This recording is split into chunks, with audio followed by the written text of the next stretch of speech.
Hey fam, what is good? It's your man Lopaka Rootz. I'm here to do a tutorial for you all with ukulele. Yes, the uk. Pronounced ukulele.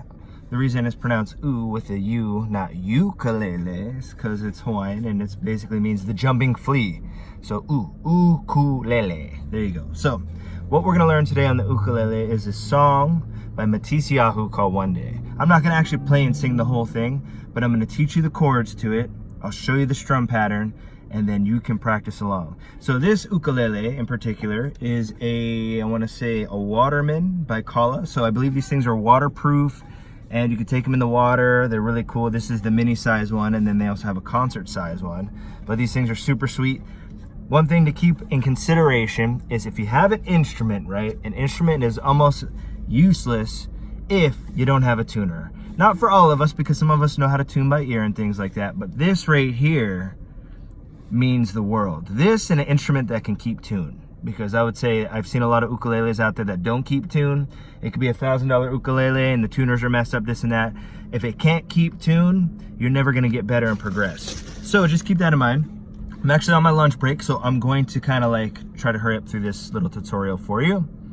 And here we go. Okay, so first chord is a C. So a C major would be this here on the 3rd fret. Take your middle finger or your ring finger, either which one. Sometimes I think I just use my middle finger for this one actually. 3rd fret like that, right? Strum open. And there you go, you got a C. C, C, C, C, C major right there. Okay, so there's your first chord, it is a C. Remember that one, C major. All right, right here, 3rd fret, middle finger, just on the bottom string. One more time, C, C. Okay, so there's your first chord, is a C. Now the second chord that you need to remember is a G major. G major is a little bit more tricky. A G major is your middle finger on the 2nd fret, your ring finger on the next string above it on the 3rd fret, and then your pointer finger on the 2nd fret of the 3rd string going from bottom to top. So here is your G major. It looks like this, looks like this, and looks like that. And then you strum it out.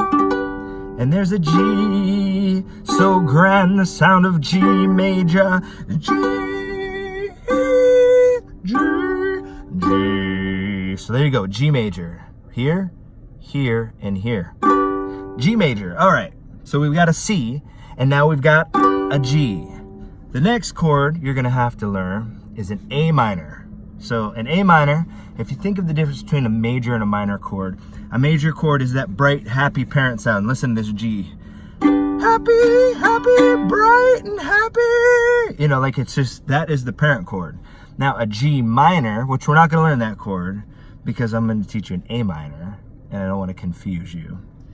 A minor chord sounds more sad. So that's why a lot of songs are written with minor chords that feel sad and put you in the feels, is because it's a minor feeling, it's a minor chord that creates that.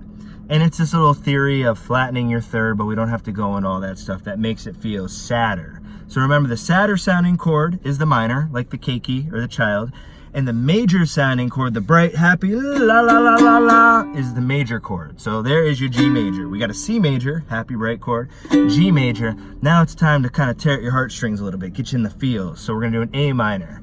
So an A minor is you go up to the top string on the 2nd fret with your middle finger again, if you can.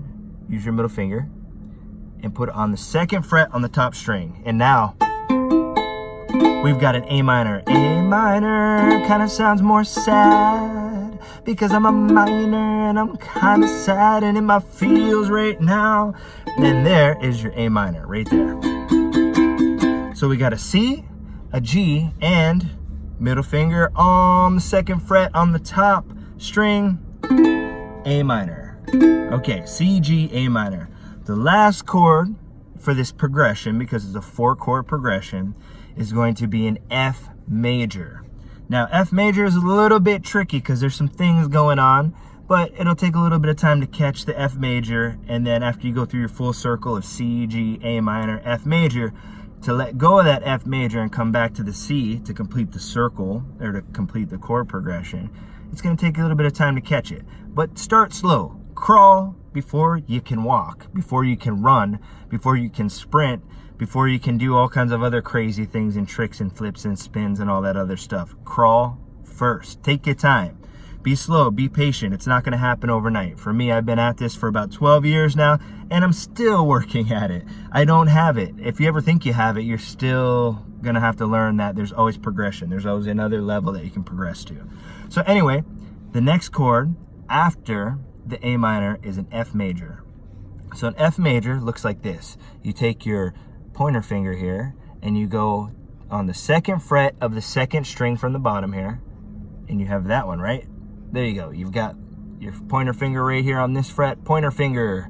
And then you're going to take your middle finger and you're going to place it over the top of this one onto the 2nd fret on the top string to get an F major.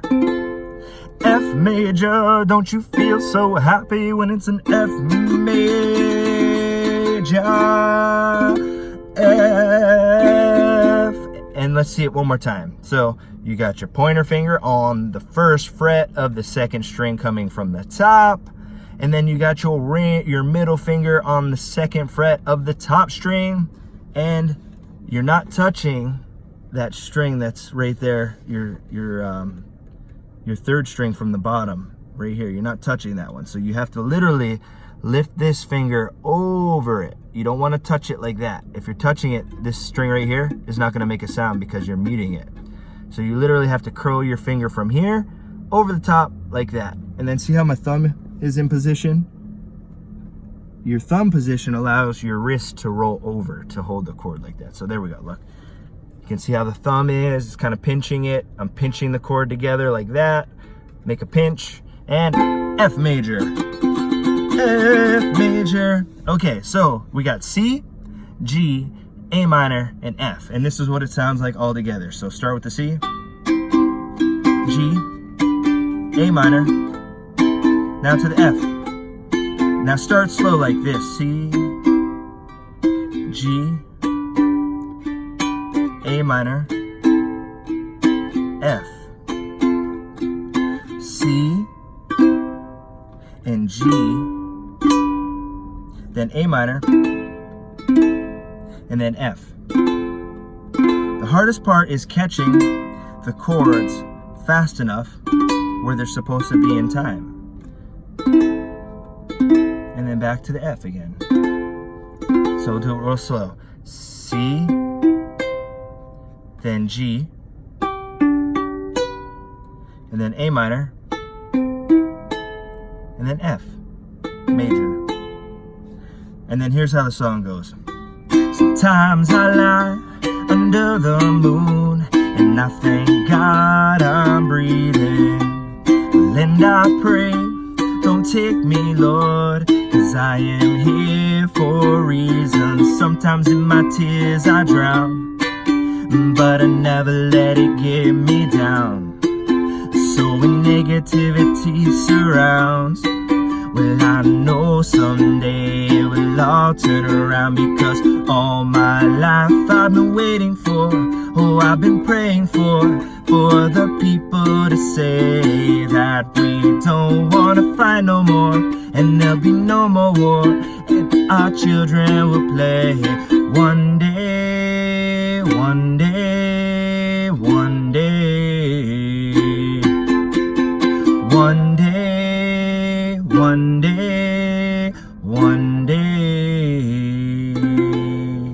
And if you work really, really, really, really hard at it, one day you'll be able to play the heck out of this thing. So it's worth it. I'm telling you, it is worth it. The hours and frustration and stress you will go through trying to figure out little things like that are worth it in the long run, because when you're playing live music and your spirit is releasing through it and you're vibing to the song you covered or the song that you wrote, it is worth it tenfold.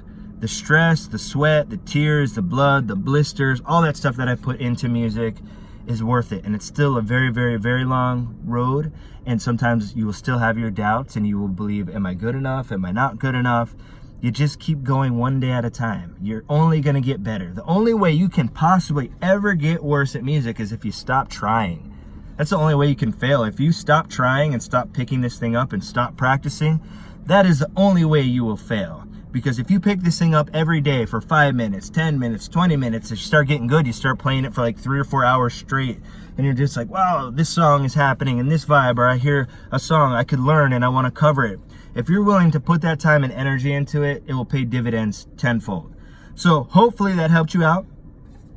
I'm Brother Lopaka Rootz. Big ups and mahalos to Kala for this amazing little waterman here, which, like I said, is a waterproof one. So you can check these out at Music Exchange in Kona. I believe they sell them, and you can find them online. But I always want to shout out my Music Exchange Kona because they've taken care of me for so long. They're great people. Go see Brother Gavin. He'll take care of you. Brother Chris will also take care of you in Kona Town if you're on the Big Island of Hawaii like I am. But yeah, beautiful Kala here. You can actually take this thing in the water and play with it. You know what I mean? Like it's not, you don't have to worry about it being in your car in the sun and the heat. But like I said, get yourself one of these bad boys, but have one of these. This is the most important thing right here. And as a matter of fact, let me show you that before I wrap up this whole thing, is the tuning of a ukulele. Because if you play a ukulele and it is not in tune, it's pretty much like a paperweight. You're not going to help yourself. You're not going to benefit. You're not going to be able to get better at singing, at playing, because it's going to be mush. So to avoid mush, we need to tune this thing. I should have did this at the beginning, but I had already had it tuned, so I just wanted to actually do a song. But I figure I'll give this to you real quick too before the video gets too out of control. All right, so top string is a G, right? So to remember ukulele, you've got, starting from the top to the bottom, you've got G, C, E, A. Those aren't chords now. Chords are what I showed you, what you hold on the fretboard. These are the names of each string in particular. So G, C, E, A. G, C, E, A. Make sure that becomes automatic. You don't even have to think about, oh yeah, G, C, E, A. And as they say back in the old days when you're doing it, the way you can remember the way it's supposed to sound is, my dog has fleas. My dog has fleas. That's how it's supposed to sound. G, C, E, A, match your ear, double check it. My dog has fleas. There you go, G, C, E, A. So, using this little snark tuner right here, which I love these tuners because they clip on and they can't be affected by your voice, but they are affected by the vibration of the strings that go through the head or through the neck and into the headstock. So let's see, a G, the first one here. Let's see, okay. So what that means is if it's low like that, it means you got to tighten the string up to get it.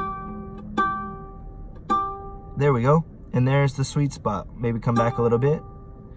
Come back. There we go. By tightening the string, now I've lifted it up and now it is in a G. There we go. I loosened it a little back, just a hair, just so that it would land right there in the sweet spot. Next one is a C. Let's see how the C is.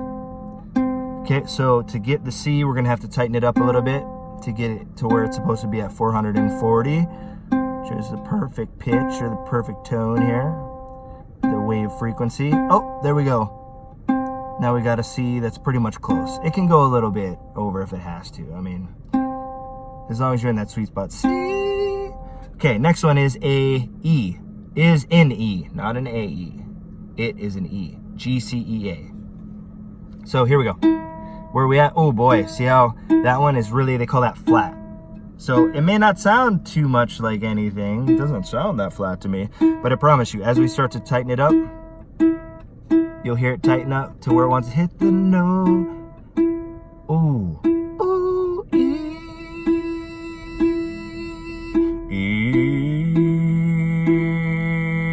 Goose Frabon, E. Okay, and then the next one is an A. Ooh, they're all a little bit flat from playing it. New strings, that's why. So we'll tune it up, tighten it up. Let's get that A.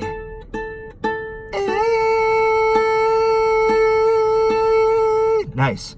So if by some chance you go way over it, right?